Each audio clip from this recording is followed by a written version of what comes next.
Hello दोस्तों, तो जैसा कि कल की वीडियो में हम लोग ने देखा था पॉलिटिक्स के इम्पोर्टेंट टॉपिक, और आज से हम उस टॉपिक को अच्छे सिरे से पढ़ने की कोशिश करेंगे और समझने की भी कोशिश करेंगे। आज का आपका टॉपिक है भारतीय संविधान का विकास। भारत में संवैधानिक विकास की प्रक्रिया ईस्ट इंडिया कंपनी की स्थापना के साथ ही आरंभ हुई। 1600 ईस्वी में ब्रिटेन की महारानी एलिजाबेथ प्रथम ने इंग्लैंड को स्थापित ईस्ट इंडिया कंपनी को एक चार्टर द्वारा भारत के साथ व्यापार करने का अधिकार प्रदान किया था। इसमें एलिजाबेथ प्रथम आपका इम्पोर्टेंट बन सकती हैं। 1757 ईस्वी की प्लासी की लड़ाई और 1764 के बक्सर के युद्ध को अंग्रेजों द्वारा जीत लिए जाने के बाद बंगाल पर ब्रिटिश ईस्ट इंडिया कंपनी ने शासन का शिकंजा कसा। इसी शासन को अपने अनुकूल बनाए रखने के लिए अंग्रेजों ने समय समय पर कई एक्ट पारित किए जो भारतीय संविधान के विकास की सीढ़ियाँ बनती गई। वे निम्न है, नीचे आप देखते चलिए मेरे साथ साथ। 1773 का रेगुलेटिंग एक्ट, इसको नियामक अधिनियम भी कहते हैं। मद्रास एवं बम्बई प्रेसिडेंसी को कलकत्ता प्रेसिडेंसी के अधीन कर दिया गया। कलकत्ता प्रेसिडेंसी के प्रमुख गवर्नर की जगह गवर्नर जनरल कहा जाने लगा। इस एक्ट के तहत कलकत्ता में सर्वोच्च न्यायालय की स्थापना की गई, जिसमें एक मुख्य न्यायाधीश तथा 3 अन्य न्यायाधीश शामिल थे। गवर्नर जनरल के निर्णायक परिषद में 4 अन्य सदस्यों की भी नियुक्ति की गई थी। इसमें ये थे फिलिप फ्रांसिस मानसन, बरवेल, क्लोवेरिंग। क्या गजब गजब नाम था।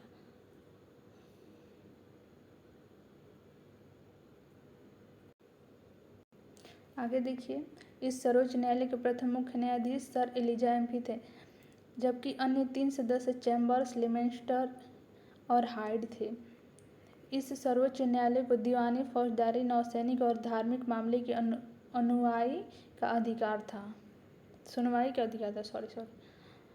इसी के तहत गवर्नर जनरल को अब कलकत्ता के साथ साथ बिहार तथा ओडिशा के लिए भी कानून बनाने का अधिकार दिया गया। बंगाल प्रेसिडेंसी का पहला गवर्नर जनरल वॉरेन हेस्टिंग था। उसी के परिषद के 4 सदस्य थे, जो हम लोग पीछे देख रहे थे ना, वही 4 सदस्य थे ये लोग। इस अधिनियम के अंतर्गत कलकत्ता में 1774 ईस्वी के उच्चतम न्यायालय की स्थापना की गई थी। देखिए, इसके बाद आया आपका 1781 का एक्ट ऑफ सेटलमेंट। इस अधिनियम के माध्यम से गवर्नर जनरल की कार्यकारी परिषद के सदस्यों की संख्या 4 से घटाकर 3 कर दी गई थी। प्रांतीय परिषदों में भी सदस्यों की संख्या 4 से घटाकर 3 कर दी गई। इस अधिनियम का मुख्य उद्देश्य गवर्नर का कार्यकारी परिषद तथा सर्वोच्च न्यायालय के बीच संबंधों को मजबूत करना था।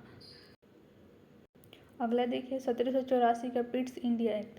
1773 में रेगुलेटिंग एक्ट के दोषों को कम करने के लिए पिट्स इंडिया एक्ट 1784 पारित किया गया।